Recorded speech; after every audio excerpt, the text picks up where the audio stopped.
آپ کے اندر وہ صلاحیت ہے کہ آپ بہت سی چیزیں جو ہماری اپنی زبان میں ہمارے پاس نہیں ہیں وہ ہم تک پہنچ سکتی تھیں آپ کے ذریعے سے، لیکن آپ نے اس طرف کچھ توجہ نہیں دی، اس کی کیا وجہ رہی؟ اصل میں وہ بھی ایک طرح سے ذہنی رویہ ہے کہ آپ پھر پڑھنے میں اتنا لگ جاتے ہیں کہ کوشش ہوتی ہے کہ نو بنو، جو بھی نئی چیز آئی ہے یا جس سے ہم واقف نہیں ہیں. مثال کے طور پہ انڈونیشیا میں بڑا اچھا ادب پیدا ہوا، اور ایک طرح سے پروٹیسٹ کا ادب پیدا ہوا. پرامودیا کر کے ایک بہت بڑا رائٹر ہے، ابھی شاید اس کا انتقال ابھی حال میں ہوا. تو آپ پڑھنے میں لگ گئے، اور وقت جو ہے وہ وقت تو محدود ہے، اور ایک طرح سے وہ یا تو کہیے کہ ذہن کو آمادہ نہیں کر سکے کہ بھائی اس کا کم سے کم کچھ ترجمہ کیا جائے، کچھ اضافہ کیا جائے اس میں. تو ہم اور پھر یہ کہ آپ کی مصروفیات ایسے نہیں کہ جو ظاہر ہے، ہاں، اور ایک خاص ڈسپلن کی ضرورت اس میں ہوتی ہے کہ کچھ لوگ ایسے ہیں جو عادت ان کو ایسی ڈال لیتے ہیں کہ جب تک 2-4 صفحے دن میں نہ لکھیں وہ ان کو خالی سا لگتا ہے. ہم میں عادت نہیں پیدا ہو سکی. تو شاید صاحب کیا ہم اب یہ امید کریں کہ کچھ چیزیں ہمیں، نئی چیزیں کچھ پڑھنے کو ملیں گی؟ پڑھنے کو مل سکتی ہیں. مثلاً میں نے ذکر کیا آپ کو کچھ ایسی چیزیں ہیں جو دیکھیے ابھی تک ہم نے جو خاص طور سے ایشیا میں کیا ہوا، ایشین ادب کا چرچا ایک تو بہت کم ہے، دوسری ترجمہ تو تقریباً ہے ہی نہیں. میں نے آپ کو بتایا پرامودیا جو ان کا بہت بڑا لکھنے والا ہے، انڈونیشیا کے گزر گیا ابھی حال میں. مگر ضرورت ہے اس کی، اس لیے کہ ہم تو ایشیا کو جانتے ہی نہیں ہیں. جو کچھ بھی آیا ہمارے پاس وہ مغرب سے آیا. اب تو ضرورت ہے. اگر چین میں 2 یا 1 نوبل پرائز مل چکا ہے، جس میں کچھ تو وہاں ہو رہا ہے، وہ ہم تک نہیں پہنچا ہے. اردو میں، ہندی میں نہیں جانتا، انگریزی میں تو بہرحال ہر چیز پہنچ ہی جاتی ہے. جی اس میں تو ہم کچھ امید رکھیں کہ سر آپ کے ذریعے ذاتی طور پہ ایشیا کے ادب کو پڑھنے کا موقع ملے گا. میں اس وقت کوئی کمٹمنٹ جو ہے نہیں کرنا چاہتا، اس لیے کہ ابھی میری دلچسپی جو ہے وہ پڑھنے میں ہے زیادہ تر. تو اور وہ کام جو ہے مشق چاہتا ہے، خاص طور سے ترجمے کا کام جو ہے ایک توازن رہے کہ آپ اپنی زبان میں بھی لگے اور اس کا بھی مزاج آ جائے جس زبان میں آپ ترجمہ کر رہے ہیں. تو اس کے بڑے اس کی ضرورت ہے، مشق کی ضرورت ہے، جس کے لیے میں سمجھتا ہوں کہ اب کچھ تو میرا خیال دیر ہو چکی ہے. نہیں دیر نہیں ہوئی ہے، آپ کو کچھ نہ کچھ کرنا ہے اس سلسلے میں، کیونکہ اردو کا قاری جو ہے وہ آپ سے کچھ زیادہ. ہاں میں چاہتا ضرور ہوں کہ دیکھیے 30s میں بھی باہر کا ادب جو ہے وہ انسپریشن رہا ہے، اور خاص طور سے روسی اور فرانسیسی ادب جو ہے. اب ترجمے بہت کم ہیں ہمارے یہاں، اور کیوں کو چھوڑ دیجیے، خود ہمارے ہندوستان کی دوسری زبانوں میں بہت کچھ لکھا جا رہا ہے، اس پہ بہت ہی کم ہے. شاید ساہتیہ اکیڈمی وغیرہ سے کچھ جو چیزیں آ جاتی ہیں.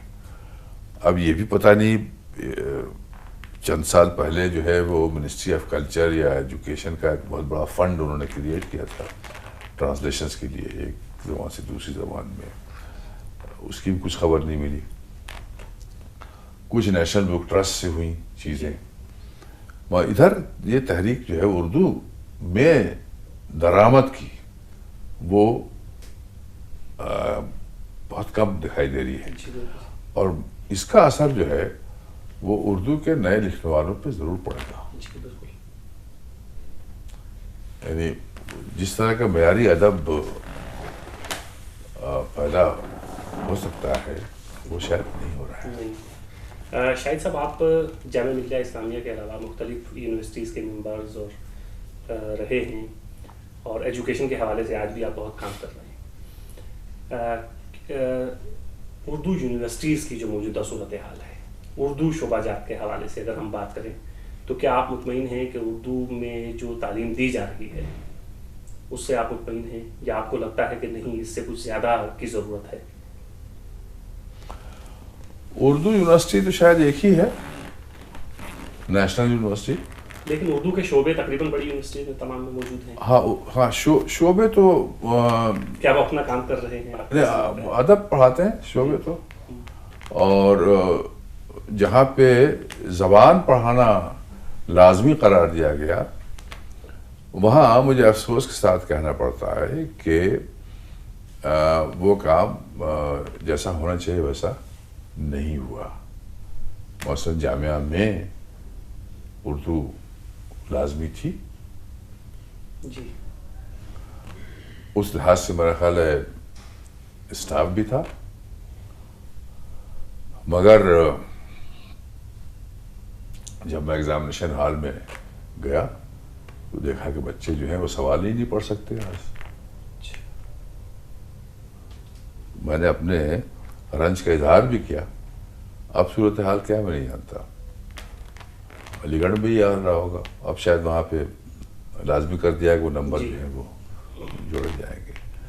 تو اب سوال یہ ہے کہ جن یونیورسٹیز میں اردو لازمی ہے اور جہاں اس کے حساب سے یو جی سی نے اسٹاف بھی دیا ہوا ہے، ابھی ان کا فرض بنتا ہے کہ کم سے کم جو بنیادی اردو ہے ان کو سکھا سکیں.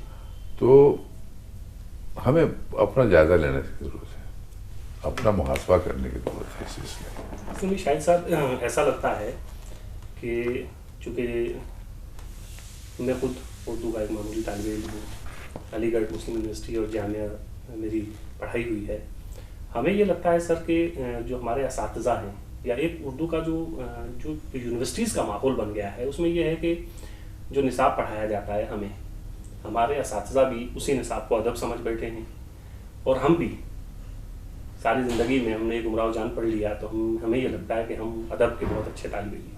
تو اس طرح کا ایک ماحول بنتا جا رہا ہے جو ظاہر ہے جب آپ علی گڑھ میں تھے تو اس زمانے میں نہیں تھا. ظاہر ہے اس زمانے میں اتنے بڑے بڑے لوگ موجود تھے، تو یہ بہت خطرناک ایک صورت اختیار کرتا جا رہا ہے. نہیں تو یہ جو آپ بات کہہ رہے ہیں وہ کیا صرف اردو تک محدود ہے یا اور جو مضامین ہیں ان میں بھی پڑھائی کا معیار کچھ کم ہوا ہے؟ اور تو نہیں بتا سکتے، لیکن اردو کے حوالے سے تو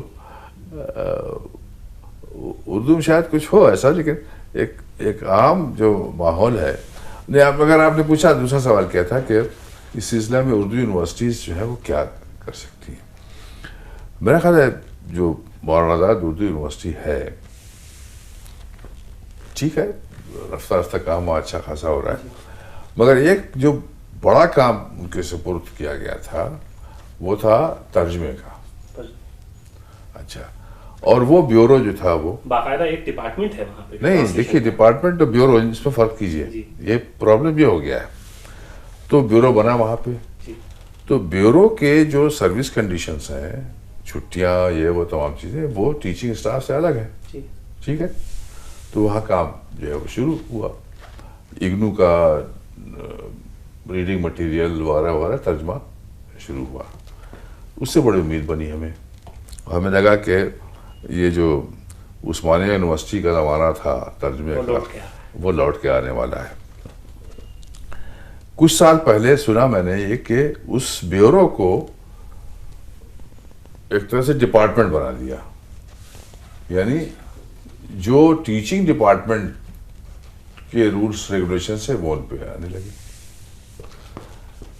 وہی 3 مہینے کی چھٹیاں وغیرہ وغیرہ تمام، وہی 10 بجے جانا 2 بجے گھر آ جانا. اس کی وجہ سے ایک جو امید بنی تھی کہ وہاں بہت بڑا کام ہوگا، مختلف مضامین کی چیزیں آ جائے گی، اس کی رفتار میں تھوڑی کمی آ گئی. تو اب اردو یونیورسٹی کا کام تو یہ ہے نا کہ بھائی جو مختلف شعبے ہیں علم کے ان کی کتابیں اردو میں آئے. وہ کام ضروری ہے جبھی تو آپ یونیورسٹی بنا سکتے ہیں. جی بالکل. ذاتی طور پہ میں مجھے نہیں سمجھ میں آتا کہ اعلیٰ تعلیم کے لیے بڑا کام کرنے کے لیے صرف اردو پہ کیسے کر سکتے ہیں. جی اب تو صورتحال یہ ہے کہ باہر بھی فرانس ہو یا جرمنی ہو کوئی ہو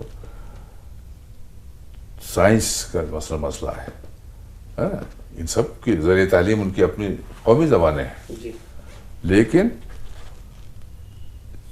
کام اتنا زیادہ ہوتا ہے امریکہ اور جو انگلش اسپیکنگ ایریاز ہیں کہ ان ملکوں میں بھی انگریزی جاننا ضروری ہو جاتا ہے. جی. تو آپ یہ کہنا چاہ رہے ہیں کہ ہمارے اساتذہ یا اردو طبقہ جو ہے وہ اردو کے ساتھ ساتھ انگریزی سے بھی واقف ہو تو واقف ہو. اور اچھا وہی بات آ جاتی ہے. دیکھیے پہلے جو تھے جو مثلا سائنس کے کوئی ٹیچر ہے یا کسی اور اس کا ہے اس کی جو جڑیں تھیں اردو میں مضبوط تھیں تو اگر اس کو کہا جائے کہ اس مضمون کی کتاب آپ جو ہے وہ انگریزی میں ہے اردو میں آپ کر دیں تو کر لیتا تھا. ٹھیک ہے نا. یہ مسئلہ آیا ترجمے کا جب اردو یونیورسٹی کا سلسلہ تھا تو اب ہم لوگوں نے شناخت کرنا شروع کی بھائی کون لوگ جو ہیں وہ ترجمہ کر سکتے ہیں جو اپنے سبجیکٹ میں بہت اچھے ہوں اور جن کی اردو بھی اچھی ہے. ایسے لوگ بہت کم ملے. سبجیکٹ میں اچھے ہیں لیکن اردو اتنی نہیں ہے کہ وہ اس سبجیکٹ کو اردو میں ترجمہ کر سکیں. یہ لمیٹیشنس آ گئی ہیں. اب کتنی بھی محبت ہم کریں اردو سے مگر ہم یہ تو نہیں کہہ سکتے ہیں کہ آپ جو اعلیٰ تعلیم ہے یا جو مضامین جو ہیں وہ صرف اردو میں آپ پڑھیں. یہ ہم ضرور کہہ سکتے ہیں کہ جو ابتدائی تعلیم ہے وہ مادری زبان میں ہونی چاہیے. اس کے ساتھ ساتھ قومی زبان تو آپ کو کچھ نہ کچھ سیکھنا ہی پڑے گا. اس کے ساتھ ساتھ انگریزی جو ہے وہ چاہیے مگر ابتدائی تعلیم مادری زبان میں ہونی چاہیے. شاہد صاحب ایک آخری سوال آپ سے ہے. آپ کی شہریار صاحب سے بہت قربت رہی ہے اور غالباً آپ ان کے دوستوں میں واحد ایسے دوست ہیں کہیں ہم نے سنا ہے کہ جو ان کو ان کے نام سے پکارتے تھے. کنور صاحب. جی کنور صاحب. تو شہریار صاحب کے ساتھ آپ کی قربت رہی ہے. آپ نے ان کو کیسا پایا؟ بھائی ہم شہریار صاحب یہی خلیل صاحب کا حلقہ تھا تو اس میں دیکھا کہ ایک بہت ہی بہت اچھے کپڑے پہننے والے صاف ستھرے سفید ایک اور نوجوان اس میں شامل ہو گئے.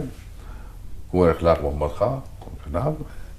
اچھے آدمی ہیں. ہر جگہ جہاں ہم لوگ بیٹھتے ہیں وہاں وہ بھی ہیں. بہت پلیزنٹ آدمی ہے. تو ایک چھوٹا سا جو سرکل ہے اس میں وہ شامل ہے. پھر اس کے بعد دیکھا کہ کوئی غزل چھپ گئی ان کے نام سے کنور اخلاق محمد خان کے نام سے چھپی. تو انہوں نے کہا کون صاحب ہیں؟ کہ یہی ہیں. پھر پتہ چلا کہ صاحب یہ کوئی شہریار صاحب ہیں تو وہ شہریار ہو گئے. وہ ہمارے لیے تو کنور صاحب رہے ہمیشہ سے اور مجھ سے شاید 1 یا 2 سال جونیئر تھے یونیورسٹی میں. وہ قربت رہی ان سے ہمیشہ. یہاں بھی پھر میں روم میں تھا وہاں بھی آئے ہمارے پاس رہے. اب جب بھی علی گڑھ جانا ہوا زیادہ وقت انہیں کے ساتھ ہمارا گزرتا تھا. ذاتی ادبی گفتگو زیادہ نہیں ہوتی تھی. ہم لوگ تو ایک طرح سے ذاتی ایک طرح سے رشتہ تھا ان سے. اور ہاں یہ ضرور ہے کہ جب وہ کوئی اچھی چیز کہتے تھے کوئی چیز بھی کہتے تھے تو جب تک دلی میں ہم رہے ٹیلی فون پہ ضرور وہ پہلی بار سنا دیتے تھے اس میں. اور اگر کچھ مجھے کچھ کہنا ہے تو اس کو سن بھی لیتے تھے. بہت قربت رہی. اور اب علی گڑھ بڑا سنسان لگتا ہے ان کے بغیر. میں تو تھا اس دن جس دن انتقال ہوا اس کے 4-5 دن پہلے میں پہنچ گیا تھا. بیماری کے بھی مختلف اسٹیجز میں نے دیکھے ان کے. بڑا افسوس ہوا. شاہد صاحب یہ جو گیان پیٹھ ایوارڈ ملا ہمیں جی اس کے حوالے سے یہ جو ادبی حلقے ہیں ان میں طرح طرح کی چمگوئیاں سننے میں آئیں. کیا آپ کو یہ لگتا ہے کہ گیان پیٹھ ایوارڈ جو شہریار صاحب کو ملا اس وقت اس سے بہتر لکھنے والا کوئی نہیں تھا اردو میں؟ بھائی ہمیں تو نہیں سمجھ میں آتا کوئی تھا. جی. اور مطلب دیکھیے ادب میں یہ ہے، یہ نہیں ہے کہ آپ بہتر یا کمتر ہے، اپنا کیا ہے، جی اوریجنل کتنا ہے؟ مختلف کیا ہے، یہ ہے. تو شہریار کا اس لحاظ سے تو بہت بڑا کنٹریبیوشن ہے. اچھا دوسری یہ کہ بحیثیت جسے کہتے ہیں نا کیفیت اور کمیت دونوں اعتبار سے ہے. شہریار بہت علامتی زبان میں بات کر سکتے ہیں آپ سے، اور بہت ایسے سیدھی زبان میں بات کر سکتے ہیں جو ہر سڑک کے آدمی تک پہنچ جاتی ہے. یعنی جو چیزیں ان کی آئیں فلموں میں وہ ہر ادبی نقطۂ نظر سے بھی وہ بہت ادبی نقطۂ نظر سے بھی اور اس سے بھی ہے. تو میں سمجھتا ہوں کہ اگر گیان پیٹھ ایوارڈ ان جیسے لوگوں کو نہ ملے تو کس کو ملنا چاہیے؟ کس کو ملنا چاہیے تھا. جی ناظرین، یہ تھے سید شاہد مہدی صاحب جن کا تعارف ہم اس طرح نہیں کروا پائے یا کوئی بھی نہیں کروا سکتا. یہ ایسی ملٹی ڈائمنشنل شخصیت ہیں کہ انہوں نے الگ الگ زندگی کے فیسز دیکھے ہیں. سول سروسز میں رہے، پھر جامعہ ملیہ اسلامیہ کے وائس چانسلر ہوئے، اور آج بھی یہ بہت سرگرم ہیں ایجوکیشن کو لے کے، اردو کو لے کے، اور خاص طور سے اردو محفلوں کو لے کے. جتنے بھی دلی میں کم سے کم میں یہ دعوے کے ساتھ کہہ سکتا ہوں کہ جتنے بھی اردو کی محفلیں ہیں ان میں دم خم سید شاہد مہدی صاحب کی وجہ سے آج موجود ہے. اور ہم بھی جب ان کو دیکھتے ہیں تو ہمیں بھی لگتا ہے کہ اگر سید شاہد مہدی صاحب ان محفلوں کی جان ہیں، ان محفلوں کی رونق ہیں، تو ان محفلوں میں ہمیں بھی شریک ہونا چاہیے. سید شاہد مہدی صاحب، آپ نے وقت دیا ہمیں، آپ کا بہت بہت شکریہ. شکریہ آپ کا.